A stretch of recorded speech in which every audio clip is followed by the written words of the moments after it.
My name is Olivia Bennett, and this was the first Thanksgiving I'd come home in almost 6 years. The house in Omaha looked exactly the same: cream-colored siding, the smell of turkey and furniture polish, the faint sound of a football game playing somewhere in the background. Inside, the dining room glowed with warm amber light, like it was trying too hard to feel like family. My father, Frank Bennett, sat at the head of the table, his whiskey glass already half empty, his smile as sharp as ever. He'd spent a lifetime fixing engines and people in the same way by tightening what he didn't understand. My mother fussed over the cranberry sauce, pretending not to notice the tension hanging in the air. My brother Cole told another story about his new truck, and everyone laughed. Everyone but me. Then my father raised his glass, voice booming over the clatter of forks. "Not everyone at this table deserves to be here," he said. The laughter that followed was instant, too loud, too familiar, and every head turned toward me, the overeducated daughter who'd left, the one who made them uncomfortable just by existing. I didn't flinch. I looked at him, steady, and said, "Good thing I built a life that doesn't need your approval. Don't worry, you'll read about it soon." The room fell silent. My mother froze with her fork midair. My father's grin flickered, just for a second. The old wall clock ticked louder than it should have, like it was marking the moment everything changed. Have you ever been made to feel small by the people who should have lifted you up? I'd ask later. Tell me where you're watching from. I grew up in a house that smelled like motor oil and Sunday dinners, warm, noisy, and full of rules that no one ever said out loud, but everyone understood. My father, Frank Bennett, believed that the world was built by hands, not minds. He ran a small auto shop on the edge of Omaha, fixing everything from pickup trucks to lawnmowers, and he wore the same navy coveralls every day like armor. To him, success looked like sweat on your forehead and grease under your nails. Books, computers, ideas, they didn't count. They were for people who didn't know how to work. When I was little, I used to sit on the concrete floor of the shop, swinging my legs while he worked. I loved the smell of the machines, the sparks, the way he could bring something broken back to life with just a wrench and a curse. I thought it was magic. But I also loved the sound of gears turning inside my head, the curiosity that made me wonder why things worked, not just how. I wanted to take them apart, trace the circuits, understand the invisible patterns that made everything move. He called that overthinking. My mother, Margaret, floated through our days like a quiet melody. She was gentle, patient, always smoothing tension before it could harden into conflict. Whenever Dad snapped, usually at me for messing with junk again or forgetting my place, she would murmur, "He means well, Liv. You know how he is." She said it so many times it became a lullaby of excuses, one that wrapped me up and shut me down at the same time. Then there was Cole, my older brother, the golden child. Quarterback of the high school football team, captain of everything, the one who made Dad's chest puff up with pride at every Friday night game. His trophies filled a whole wall in our living room. The pride of the Bennetts, everyone called him, and Dad never corrected them. He didn't have to. The silence that followed said everything. Cole was what I should have been. I wasn't jealous of him, not exactly. I just wanted to be seen for what I could do. While Cole was throwing footballs in the backyard, I was digging through the junkyard behind our house, collecting old radios, broken speakers, discarded circuit boards. I'd spend hours in the garage after school, sitting cross-legged on the floor with a screwdriver in one hand and a flashlight between my teeth. I didn't have money for new parts, so I learned how to make old ones sing again. When I repaired a busted transistor radio at 12, the signal fuzzed to life with a song from the 80 seconds, and I nearly cried. That hum of static felt like the first sound of belonging. Dad didn't see it that way. He'd walk in, smell the solder, and grumble, "You're wasting electricity." When I tried to show him what I'd fixed, he'd shake his head. "That's not real work, Liv. You can't feed yourself with that." Then he'd ruffle Cole's hair and say, "Now there's a kid who knows how to build something real." The first deep crack between us came the year I was 15. I had spent weeks building a small wind-powered generator out of scrap parts for the state science fair. I stayed up late every night perfecting it, soldering wires until my fingertips burned. When I won first place, the judges shook my hand and called me brilliant. I came home clutching the ribbon, my heart thundering with pride. Dad was sitting in his recliner, watching the news when I told him. He didn't look away from the TV. "That's nice," he said. "But don't brag about it, Liv. You'll make your brother feel bad." Something in me cracked, then not loud enough for anyone else to hear, but deep enough that I felt it echo for years. I remember walking up to my room, shutting the door, and holding the ribbon in my lap until it stopped meaning anything. That was the night I realized love in our house came with conditions. It was something you earned by being the kind of person he understood, and I wasn't. After that, silence became our family language. We didn't yell. We just stopped talking. Dad stopped asking about my grades. I stopped telling him about them. Cole's football trophies kept multiplying, their golden figures frozen mid-victory, while my experiments stayed hidden under my bed. Mom still smiled her soft, nervous smile, trying to hold everything together, but her words only made the distance clearer. "He's proud of you in his own way," she'd whisper when I helped her with dinner. "He just doesn't know how to say it." But pride shouldn't have to be translated. Love shouldn't sound like apology. The older I got, the more I felt like a guest in my own home, a quiet shadow in a house where everything revolved around the men. I learned how to disappear in conversations, how to bite my tongue before asking too many questions, how to turn curiosity into silence so it wouldn't be mistaken for defiance. But every night, when the house went still and the crickets took over, I'd sneak back into the garage with a flashlight and my pile of broken machines. There, under the low hum of the fluorescent bulb, I felt free. That garage became my sanctuary, the one place in the world where my hands could move without judgment, where the sound of solder touching metal drowned out the words I'd stopped saying. I didn't understand it back then, but every screw I tightened, every spark I coaxed back to life, was my way of building something my father could never take apart.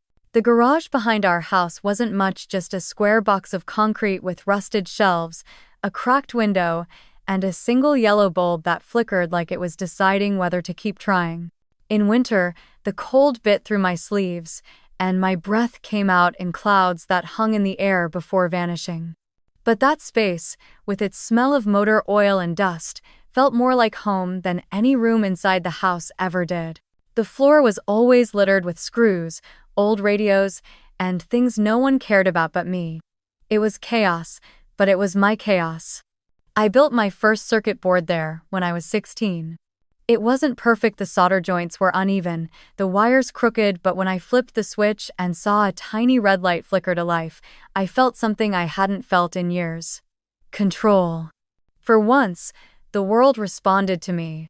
I didn't have to ask for permission or approval. I could build something out of nothing and make it listen. That yellow bulb became my sun, the hum of the power supply my heartbeat. One night, while rummaging through a box of old tools, I found my grandfather's pocket watch. The glass was cracked, the minute hand frozen at 12:47.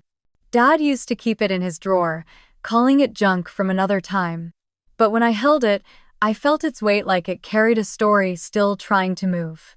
I took it to my workbench, pried open the case, and stared at the delicate gears inside, so small, so precise, so stubborn. I spent hours hunched over it with tweezers and a magnifying glass, refusing to give up even when my hands cramped and my eyes burned. By dawn, when I finally adjusted the last spring and turned the tiny crown, the second hand trembled, then began to tick. A soft, steady rhythm, fragile, but alive. I remember laughing quietly, the sound echoing in the cold air. That broken watch, forgotten in a drawer, was beating again. It was the first thing I ever brought fully back to life. I wore it on a chain around my neck for weeks after that. It didn't match anything I owned, but I didn't care. Every tick reminded me that I could make something move forward, even when everything around me stood still. That was the night I made myself a promise. I sat on the cold concrete floor, the pocket watch in my palm, and whispered, "If I can't make them proud, I'll make time itself listen." The words came out small, almost like a prayer. The next day, Dad walked past the garage and saw me working. He shook his head. "Still playing with your toys, Liv?" he said. I wanted to tell him that I'd fixed something he'd thrown away, that I'd made it tick again. But I didn't. I just smiled faintly and said, "Yeah, just playing." Because I knew he wouldn't hear it anyway. He didn't speak the language of quiet miracles. After that, the garage became my world. Every night after dinner, I'd sneak out with a thermos of cocoa and work under that yellow light until I couldn't feel my fingers. The air would buzz faintly from the old power outlet, and sometimes, when I'd been up too long, I'd imagine the machines whispering back to me. "Keep going," they seemed to say. "You're close." Liz. I filled a notebook with sketches of inventions I wanted to build: tiny engines, robotic arms, sensors that could move on their own. None of them looked like much, but to me they were proof that I could dream without permission. Each page was another rebellion against smallness.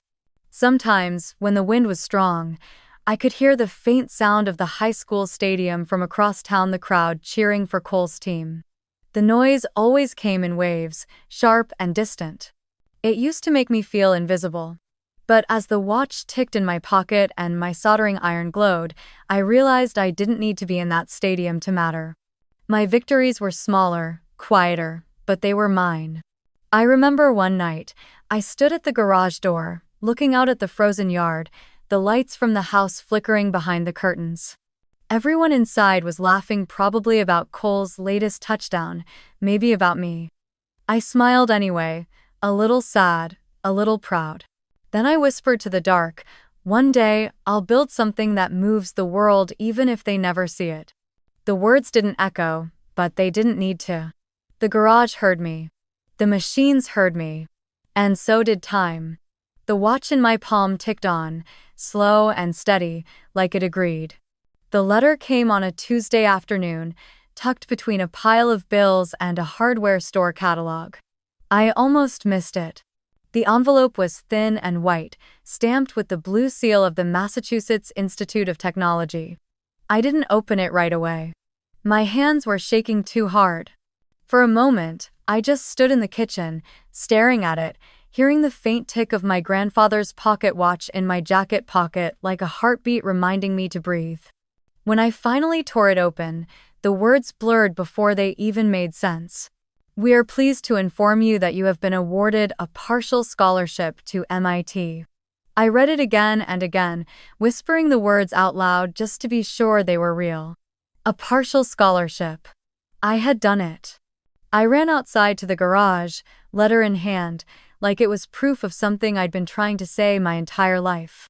Dad was out front, leaning against his truck, oil on his hands, radio humming old country songs. "Dad," I said, breathless. "I got in, Mitt. On a full scholarship." "Oh, love." He didn't even look up at first. "MIT?" he repeated, wiping his hands on a rag. "That's for people with money and no sense." "It's a full ride," I said quickly. "They're covering tuition, all of it. I'll work for housing, I'll figure it out. It's a chance, my chance." He laughed once, low and sharp. "A chance for what? To waste 4 years pretending you're better than the people who raised you?" My throat tightened. "It's not about that. It's about what I can build, what I can learn. This is what I've worked for." He tossed the rag onto the hood of the truck. "You think I care about those toys you build in the garage? That's not real work, Liv. That's daydreaming. MIT doesn't make people like us, it eats them alive." I felt something heavy slide down inside me, like a door closing. "I can handle it," I said quietly. "I've handled everything else." For a second, he just stared at me like he was trying to see the child he used to understand but couldn't find her anymore. Then he said, almost softly, "You're on your own. You want to chase this fantasy? Fine. But don't expect this family to pick up the pieces when it falls apart." Behind him, the light from the setting sun hit the windows, turning everything gold except his eyes. They were hard, unblinking. I wanted to believe he didn't mean it, that he was just scared for me in his own way, but deep down, I knew this was final. Mom was standing by the doorway, her hands clutching a dish towel, knuckles white. She didn't say anything. Just watched us, her face pale with something between fear and heartbreak. When I turned to her, she gave me that small, tremulous smile I'd known my whole life. "He doesn't mean it, Liv," she said. "You know how he gets." I nodded because it was easier than telling her that this time, he did mean it. That night, I packed quietly. I didn't have much, just 2 suitcases, a stack of notebooks, and the pocket watch. I couldn't sleep, so I sat at my desk, staring at the letter again under the lamp. The words, "Congratulations," and "We look forward to your contributions," glowed faintly in the yellow light. I thought about the garage, about the small red light on my first circuit board, about the night I whispered that I'd make time itself listen. Maybe this was time's answer. In the early morning, I heard the creak of the floorboards, Mom, moving softly down the hallway. She knocked on my door, then opened it halfway. Her eyes were red. She held out a paper bag. "Sandwiches," she said, voice shaking. "For the bus, and an apple. You'll need to eat." I took it and tried to smile. "Thanks, Mom." She hesitated, then stepped forward and hugged me. It was quick, almost clumsy, but warm. When she pulled away, she whispered, "You have your grandfather's hands, you know. He would have been proud." Then she left before I could answer. When I stepped outside, the morning was cold enough to sting. The bus stop was 2 blocks down. I dragged my suitcase through the frost, the wheels bumping over the cracks in the pavement. The neighborhood was still asleep, smoke rising from chimneys, the distant bark of a dog, the smell of diesel in the air. As the bus rounded the corner, I looked back at our house. The windows were dark except for one, the kitchen, where Mom stood behind the curtain, a shadow in the soft glow of the stove light. I raised my hand, even though I knew she couldn't see me clearly. Dad's truck was still in the driveway. The engine was off, he didn't come out. When the bus doors hissed open, I climbed aboard, sat by the window, and pressed my forehead against the glass. The pocket watch ticked softly in my coat pocket, each beat steady and sure. For a long time, I watched our street fade into the gray horizon, the familiar shapes of home growing smaller until they disappeared. I didn't cry. I thought I would, but I didn't. There was something freeing in the silence of that bus, in the way the world opened wide and endless beyond Nebraska's flat roads. I didn't know what waited for me in Boston, just that it was mine. As the bus picked up speed, I took the watch out and turned it over in my hands. Its face caught the weak morning light, the second hand ticking with perfect rhythm. "We're going," I whispered. "Let's make it count." Outside, the frost sparkled like metal. The highway stretched ahead, long and bright, carrying me toward a place where I wouldn't need anyone's permission to exist. Cambridge was nothing like Omaha. The city moved faster, spoke louder, and never stopped glowing. Even the air felt smarter somehow, charged with ambition. I rented a room in a crumbling 3-story house off Massachusetts Avenue, the kind with radiators that hissed all night and windows that never fully shut. My room was barely wide enough for a twin bed and a folding desk, but it had a single window overlooking the street, and from there, I could see the faint red glow of the MIT dome. It felt close enough to touch, like a promise I had finally caught. The scholarship covered tuition, but not living expenses. So I took whatever jobs I could find, washing dishes at a cafe before sunrise, cleaning labs at night, running on coffee and luck. I kept the pocket watch in my coat pocket at all times, and when I was too tired to think, I'd slip my hand inside, feel the slow rhythm of its ticking, and remind myself why I was here. If I can't make them proud, I'll make time itself listen. Days blurred together. Lectures in the morning, problem sets in the afternoon, work until midnight. Some nights I'd stay in the robotics lab until dawn, curled up on the floor beside half-assembled prototypes, the hum of machines lulling me into shallow sleep. My body was constantly tired, my brain constantly alive. I built small robotic arms out of scrap parts from the lab's discard bin, programmed microcontrollers on borrowed laptops, and dreamed of machines that could move like living things, precise, silent, and kind. MIT was full of brilliance and arrogance in equal measure. My classmates came from families of scientists and CEOs. They spoke about innovation like it was their birthright. I stayed quiet most of the time, absorbing everything. I didn't have pedigree. I had hunger. I didn't have funding. I had the stubbornness of someone who'd burned every bridge behind her. By my second semester, the exhaustion began to show. I skipped meals without meaning to, choosing lab hours over food. My hands trembled from too much caffeine and not enough sleep. One night, around 3 in the morning, I was soldering a circuit for a robot prototype when my vision blurred. The soldering iron slipped from my fingers, and the world tilted. The next thing I remember was the cold floor against my cheek and the sound of metal clattering away. When I opened my eyes again, I was in the campus infirmary, a blanket thrown over me and an IV dripping steadily beside the bed. A woman with auburn hair and a messy bun was sitting in the chair next to me, scrolling through her tablet. When she noticed I was awake, she smiled. "So you do have a pulse," she said. "That's good news." I blinked, groggy. "Who are you?" "Grace," she said, offering her hand. "You scared half the lab last night. I found you on the floor surrounded by wires and something that looked like a dying toaster.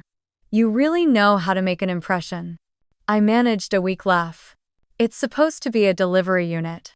"Well," she said, "it almost delivered you to the afterlife." From that day on, Grace became my anchor. She was everything I wasn't: loud, fearless, unfiltered.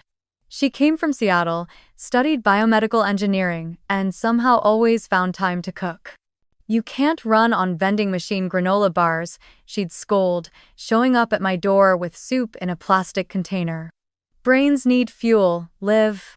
Lax." I didn't realize how lonely I'd been until Grace started showing up.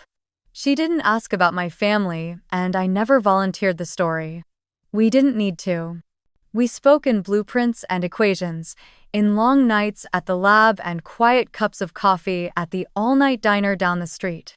She called me the machine whisperer. I called her the storm. Together, we built and broke and built again. I started carrying the pocket watch in my backpack, right next to my notebook. Its ticking filled the silence when I worked alone. Sometimes, when I was too tired to think, I'd take it out, set it beside my laptop, and time my progress to its rhythm. It reminded me that precision could coexist with persistence, that you didn't have to rush to move forward. The years crawled and sprinted all at once. Between coursework and jobs, I found myself drawn to one problem over and over again: how to make robots that could actually help people, not just fascinate engineers. Hospitals used expensive systems to transport medical supplies, and small clinics, especially in towns like the one my mother worked in, couldn't afford them. I remembered her coming home from her nursing shifts with sore feet and a tired smile, saying, "We're short-staffed again." That memory never left me. So, I started sketching. A compact transport robot that could navigate narrow hospital corridors, avoid people, and deliver supplies fast, cheap, reliable. It wouldn't be pretty, but it would matter.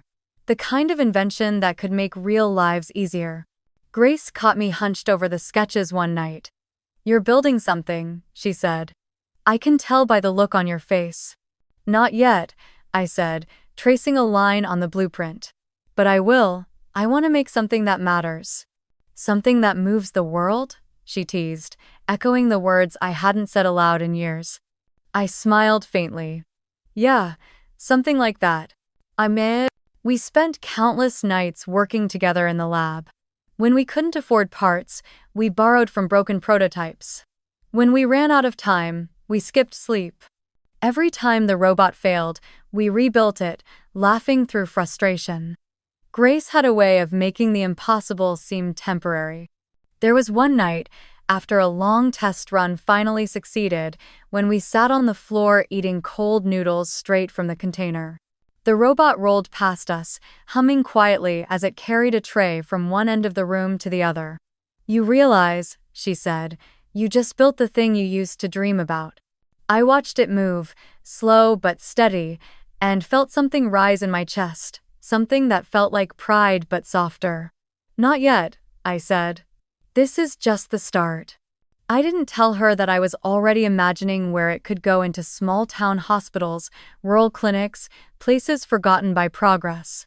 Places like where my mother still worked, her hands cracked from winter, her heart too big for the world she lived in. I wanted to send her something that would ease that weight, even if she never knew it came from me. By the time I graduated, I had more than a degree. I had a prototype, a dream, and a single truth that had carved itself into my bones. Survival wasn't about escaping the past. It was about transforming it. The day before commencement, I sat by the Charles River with Grace, watching the sunset reflect off the water. The pocket watch ticked softly in my hand. Grace nudged my shoulder. "So, what's next for you, Bennett?" I looked toward the horizon, where the city lights were beginning to shimmer, and said, "I think it's time to build something that doesn't need anyone's permission to exist." The wind off the water was cold, but I didn't feel it. For the first time, I wasn't running from home anymore. I was running towards something entirely my own. After graduation, Boston no longer felt big enough.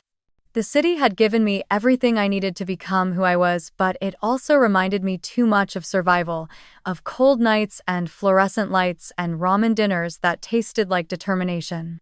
Grace felt it too. One night, over coffee in a quiet diner near Kendall Square, she said, "What if we stop building other people's dreams and start building ours?" That's how Northline Robotics was born, a name chosen at 2 in the morning, when the world felt endless and possible.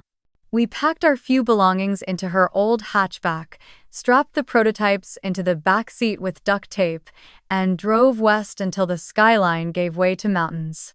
We chose Denver not because it was convenient, but because it was wild. It had open skies, sharp air, and room to breathe, something Boston never had. We found an old auto garage on the edge of the city and rented it for next to nothing. The space was drafty, its walls lined with rusted tools and peeling paint. It smelled faintly of gasoline and rain-soaked concrete. But to us, it was perfect, a blank canvas. We scrubbed it clean, set up folding tables, strung extension cords across the floor, and claimed it as home. The early days were brutal. Winters in Denver could cut through your bones, and the heater barely worked. We wore gloves while coding, our breath fogging in front of us as we sat huddled around laptops. Dinner was always the same: canned soup, reheated noodles, or the occasional pizza when we landed a freelance gig to keep the lights on.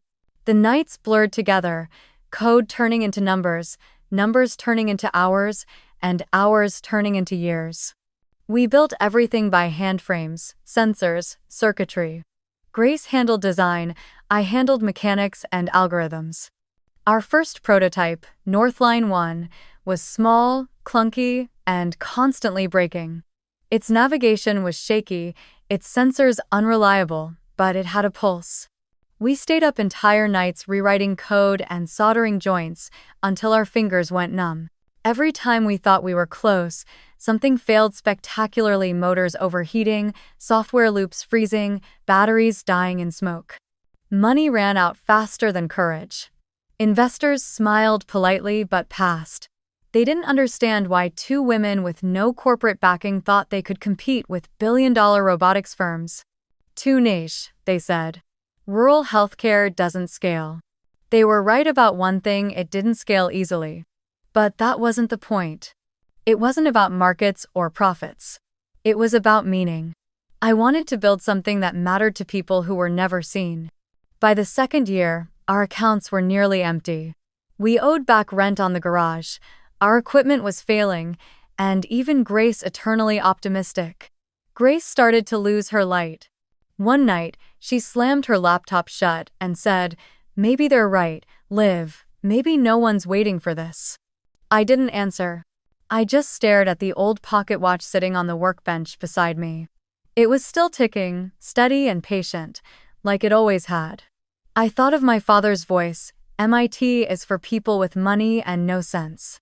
Then I thought of my mother's tired hands, her hospital shifts, her quiet strength. I looked at Grace and said, "Someone is waiting. They just don't know it yet."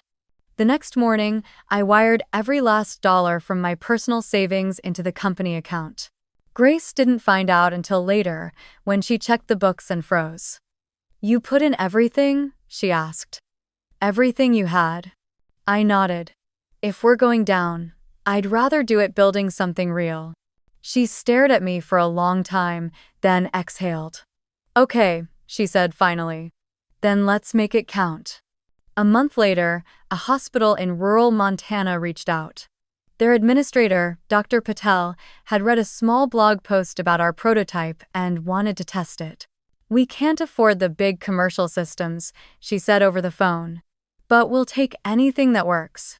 Grace and I packed up Northline 1, wrapped it in blankets, and loaded it into a rented van. The drive took 16 hours through snow-covered plains and mountain passes. By the time we arrived, the sky was lavender with dawn. The hospital was small, 2 floors, 20 rooms, a handful of nurses who looked more tired than paid. We spent 3 days setting up sensors and mapping the hallways. The staff watched us curiously but didn't expect much. When the first trial run began, I held my breath. The robot whirred softly, rolled down the hall, turned at the first corner, and for once, didn't crash. It carried a tray of lab samples from the nurses' station to the diagnostics wing without a single error. The nurses clapped, half in disbelief. By the end of the week, Northline 1 had completed over 200 deliveries. Supply turnaround times dropped, costs plummeted, and nurses who once spent hours running errands now had time to sit with patients. Dr. Patel called us into her office on the final day. "You didn't just save us money," she said. "You gave us time." On the drive back to Denver, neither Grace nor I said much. The snow came down in slow sheets, catching in the headlights. Halfway through Wyoming, she looked at me and said, "We did it, didn't we?" I smiled faintly, my eyes still on the road. "Barely," I said. "But barely counts." The next morning, a local Montana newspaper ran a small story titled, "Engineer Builds Robots for Rural Healthcare." It wasn't a national headline, it wasn't front-page news, but it was something. The first time I saw my name in print, I didn't feel triumphant. I felt still, like a clock that had finally found its rhythm. The article spread quietly first among medical forums, then local tech circles, then small-town hospitals that were desperate for affordable solutions. Emails began to arrive slowly at first, then dozens at a time. "Can we test your model? Can we license your design? Can you teach us how it works?" Within 6 months, we had more orders than we could handle. Grace cried when the first real check cleared. I didn't cry. I just stood in the middle of our cold garage, the robot humming softly beside me, and whispered, "They don't see me, but the world will." And it did. By the end of the year, Northline Robotics had expanded into a proper workspace. The walls were clean now, the lights bright, the floors warm. But I kept that old pocket watch on the shelf above my desk, still ticking away the hours. It reminded me that I hadn't escaped my past, I had transformed it into motion. Every tick was a small defiance against every voice that said I couldn't. Sometimes, at night, when the lab went quiet and Grace had gone home, I'd sit alone and listen to that sound, the faint, steady heartbeat of everything I'd built from the wreckage of what I'd left behind. And every time it clicked, I heard the same promise I made years ago in the cold of my father's garage. If I can't make them proud, I'll make time itself listen. Now, it was listening. So was the world. 3 years later, the world finally caught up to what we'd built. Northline Robotics had grown from a cold garage into a real company, 30 employees, multiple hospital contracts, and a clean glass office downtown with our name etched on the door. I'd learned how to speak the language of investors, how to stay awake through 18-hour days, how to smile for cameras even when I hadn't slept in 2. Grace called it success. I called it survival with better lighting. When the email came from Forbes, I almost didn't open it. The subject line read, "Congratulations. You've been selected for the 30 under 30 inches healthcare." I stared at it for a long time before clicking, half expecting it to be a mistake. It wasn't. They wanted to feature our work on robotic systems for rural hospitals, the same dream that had started in a freezing Denver garage, now printed in a glossy magazine that used to sit untouched on my father's coffee table. The ceremony was held in San Francisco, all marble floors and glass chandeliers. Cameras flashed, champagne flowed, and people introduced themselves with smiles that didn't quite reach their eyes. I wore a simple navy suit and a silver watch. The pocket watch was too old for nights like this, but I kept it in my purse anyway. It ticked faintly, grounding me. During the live interview, under the blinding stage lights, the reporter leaned forward and smiled. "Olivia Bennett," she said brightly. "Your company has helped hospitals across 5 states. That must feel incredible. Tell me your family must be so proud, right?" The question hit harder than I expected. It wasn't cruel. It was casual, innocent even, but it landed exactly where it hurt. The studio lights blurred for a second. I smiled, because that's what you do when you can't afford honesty. "They're probably busy," I said lightly. "We don't talk much about work."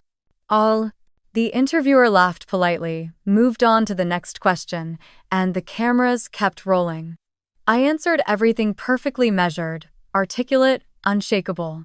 But inside, I could feel something small and familiar hollowing out a space in my chest. That night, I returned to my hotel room overlooking the bay. The city below glowed like circuitry, every light another heartbeat of a world that never slept. I kicked off my heels, set the award plaque on the desk, and sat by the window with a glass of champagne I never drank. For a while, I just watched the fog roll in from the water, trying to let the noise of the evening fade. Out of habit, I reached for my phone. I scrolled through emails, first congratulations from partners, messages from colleagues, a text from Grace that said simply, "We did it." Then, without meaning to, I opened Instagram. The first photo that appeared stopped me cold. My father's account, one I hadn't looked at in years. The picture was simple, our old dining room in Omaha. My father, mother, and brother, Cole, sitting around the table. Same amber lighting, same walls, same china plates. Cole was laughing, his arm slung around Dad's shoulder. Mom's smile was small but warm. The caption read, "So proud of my boys." There was no empty chair in the picture, no hint that I'd ever existed at that table. I stared at it until the screen blurred. The sound of the city outside grew distant, like I was underwater.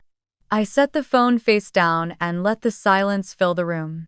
The champagne on the nightstand caught the light from the window, tiny bubbles rising in slow, lazy motion, untouched.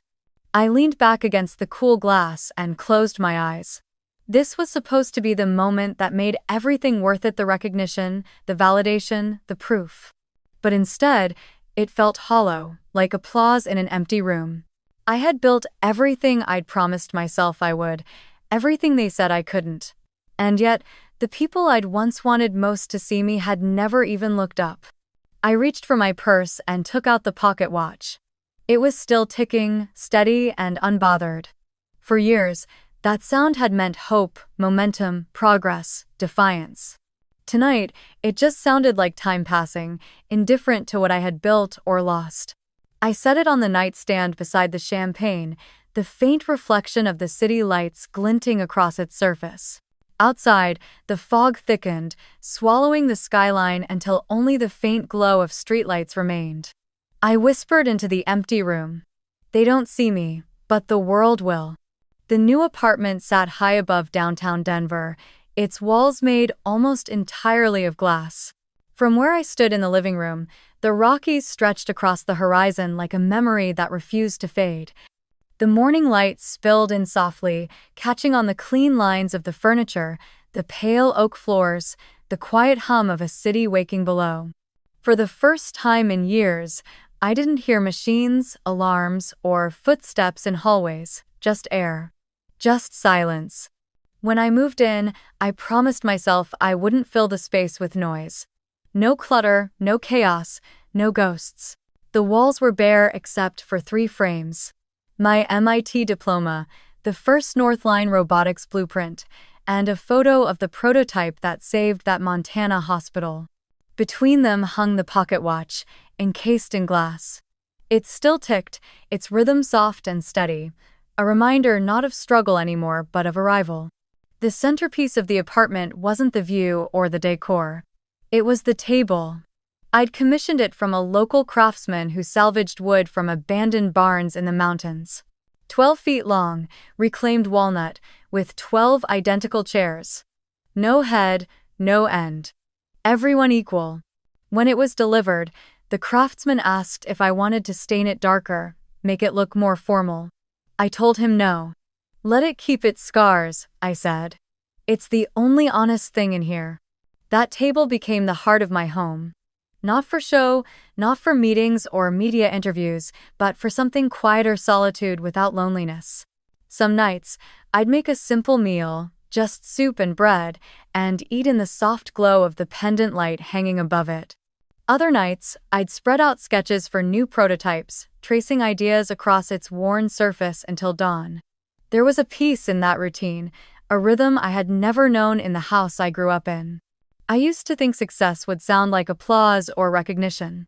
But here, it sounded like the faint tick of the pocket watch and the whisper of wind against the glass.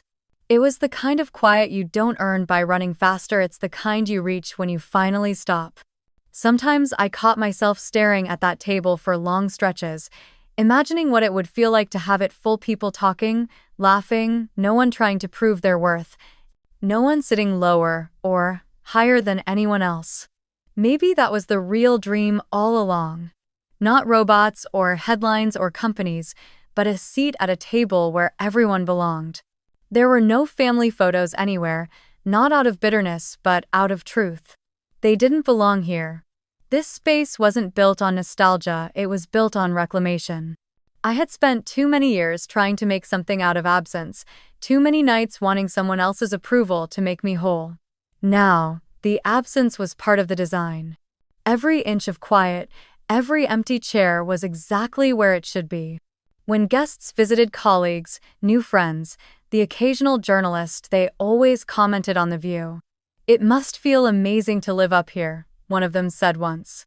I smiled and replied, "It feels quiet, that's enough."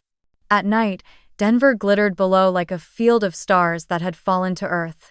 I'd turn off the lights, let the city's glow fill the room, and listen to the watch ticking softly on the wall. For years, that sound had been a measure of survival, counting the seconds between exhaustion and hope.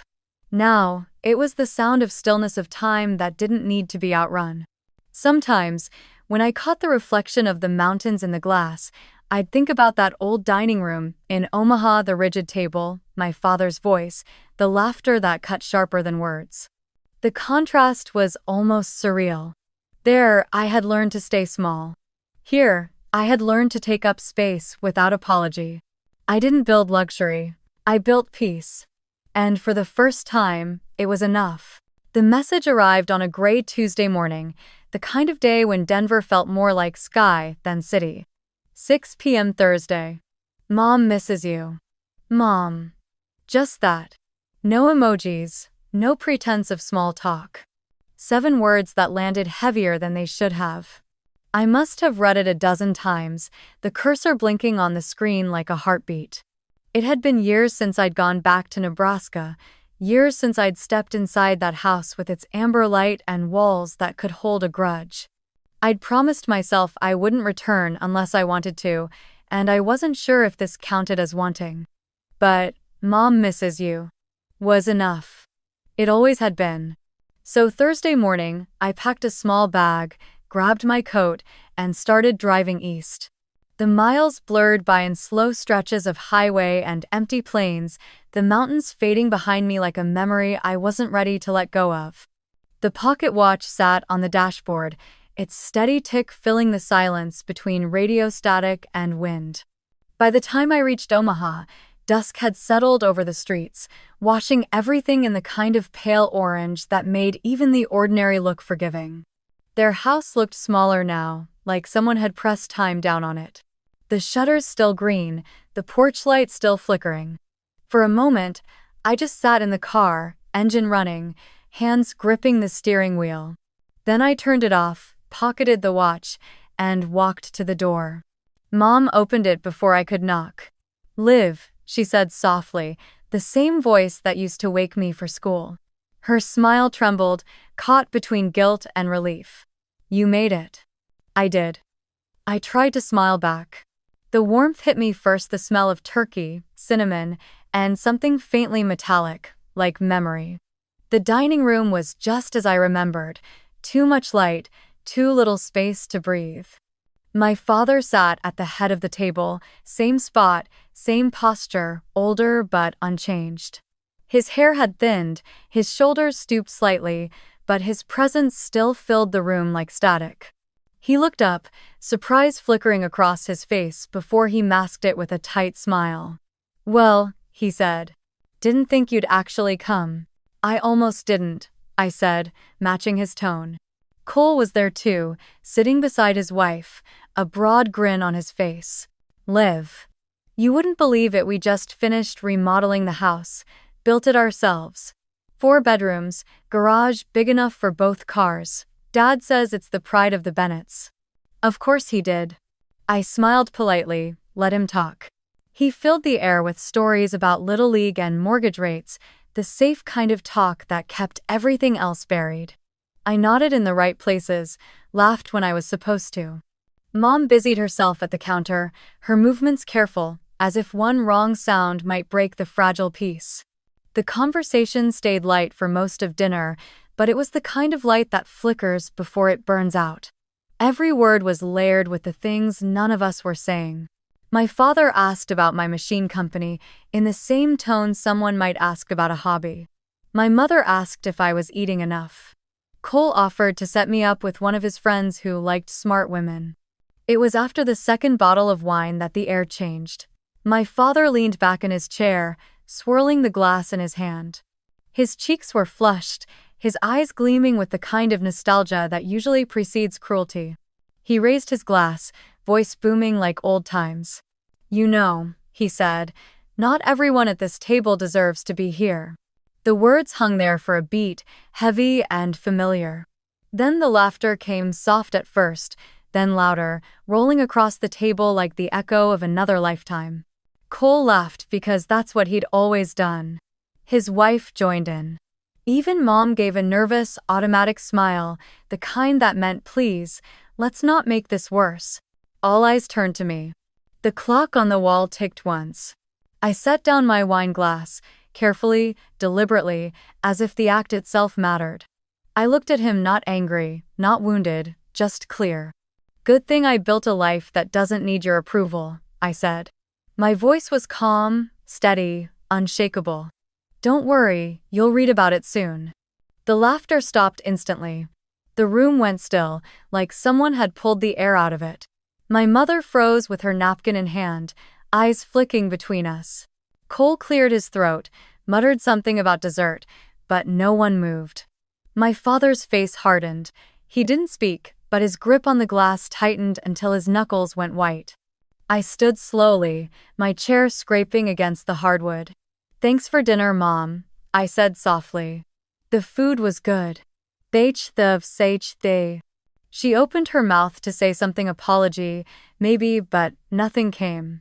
I walked toward the door, the sound of my heels echoing through the silence. At the threshold, I turned once, just enough to see them frozen around the table. My brother looking down, my mother still clutching the napkin, my father's fork suspended midair, his mouth half open like a man about to defend something he no longer believed. Outside, the night was crisp and cold. The porch light flickered once, twice. I stood there for a moment, breathing in the quiet. The kind of quiet that used to hurt but now felt like freedom. Then I walked to my car, started the engine, and drove away without looking back. Through the rearview mirror, I saw the house shrink behind me, its windows glowing soft against the dark. Somewhere inside, the dinner would resume. The laughter would return, the same lines repeated, the same comfort built on silence. But not for me. For the first time, I wasn't leaving in anger. I was leaving because I finally understood I didn't need to earn my place at that table. I had already built my own. A month later, the snow had settled over Denver like a soft white hush. The city lights shimmered beneath it, quiet and reverent, as though even the streets understood what time of year it was. I hadn't planned to do anything for Christmas. For years, the season had meant empty rooms, unanswered calls, and a calendar full of work to fill the silence. But this year felt different. Maybe it was the dinner in Omaha, the look on my mother's face, or maybe it was the realization that some wounds only stop bleeding when you stop waiting for someone else to heal them. Whatever it was, one morning in early December, I called Grace. "What if," I said, "we host a dinner?" She laughed. "A company dinner?" "No," I said. "Something real. Something for people who never get invited to the fancy ones." Den. 2 weeks later, the conference hall at Northline's headquarters was transformed. We cleared out the machinery, brought in long wooden tables, strung golden fairy lights from the rafters, and filled the air with the scent of cinnamon and roasted apples. We hired local chefs, rented buses to bring in hospital staff and families who couldn't afford the trip, and filled the space with warmth that no amount of money could fake. The guest list wasn't curated or elegant. It was human. Nurses from the rural hospitals our robots supported, patients recovering from long-term illnesses, a handful of single parents juggling medical bills, and a dozen children still fighting their way back from hospital beds. No media. No sponsors. Just people who deserved a night where the world felt kind again. When the doors opened that evening, the cold rushed in with laughter. Children ran toward the tables decorated with pine cones and silver ribbons.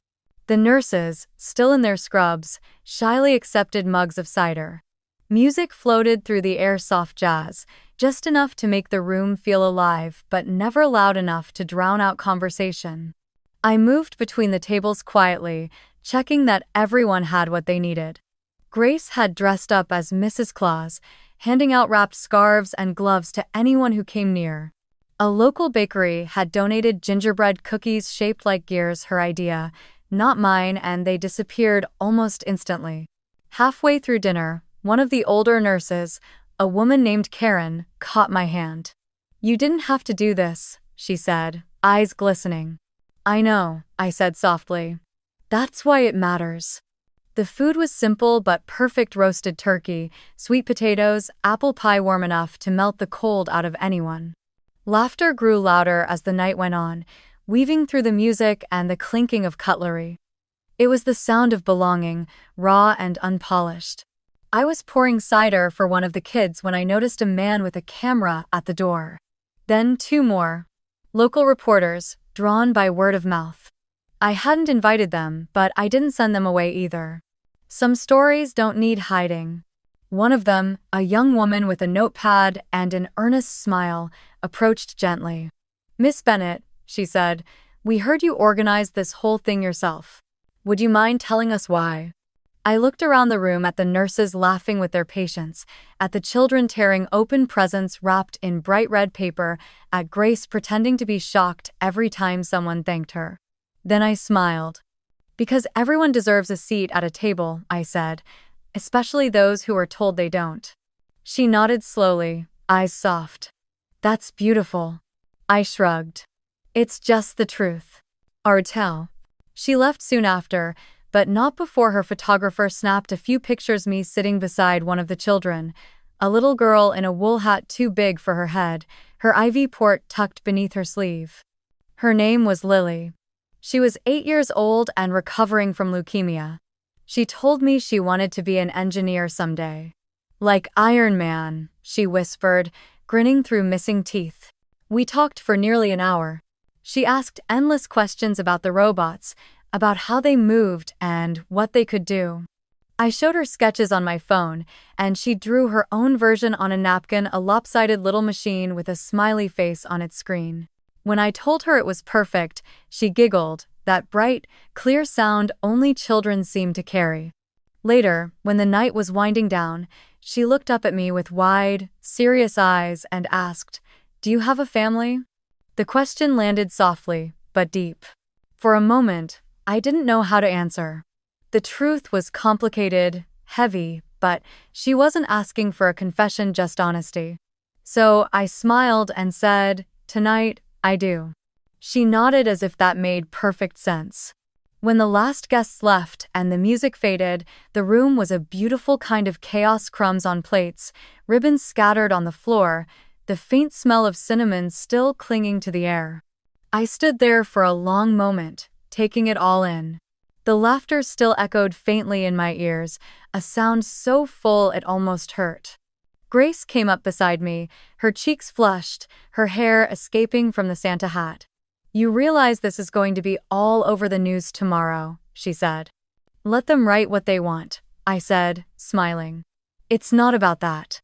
But the next morning, the photo was everywhere, on local news sites, in healthcare journals, even shared on social media by hospital workers across the country. It showed me sitting with Lily, both of us laughing over her napkin drawing. The headline read, "Engineer hosts Christmas dinner for patients and nurses, says everyone deserves a seat at the table." My inbox filled with messages, my phone buzzed with calls. But what I remembered most wasn't the noise, it was the feeling. The warmth of that room. The smell of cinnamon. The laughter that didn't come at my expense. That night, I walked into my apartment, the golden city lights glimmering against the snow, and set the pocket watch on the table. It ticked softly, filling the space like a heartbeat.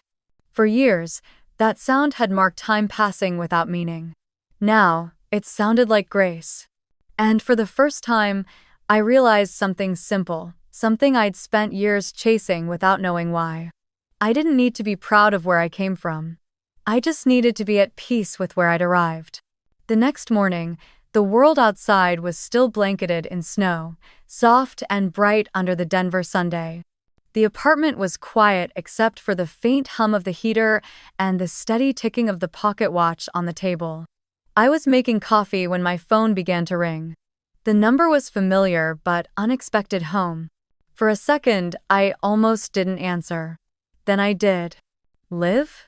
My mother's voice was small, breathless, like she'd been holding it in for years. It's everywhere. The news, the papers, your photo, the dinner, the little girl. Your father saw it first thing this morning." He didn't say anything, he just left the paper open on the table. I closed my eyes and leaned against the counter, the warmth of the mug grounding me. "It's okay, Mom," I said quietly. "I didn't need you to see that I'm good. I just wanted you to know I'm okay." She was silent for a moment. Then I heard it, the sound of her crying softly on the other end, the way she used to when she thought no one was listening. "He was wrong," she whispered. And I was too.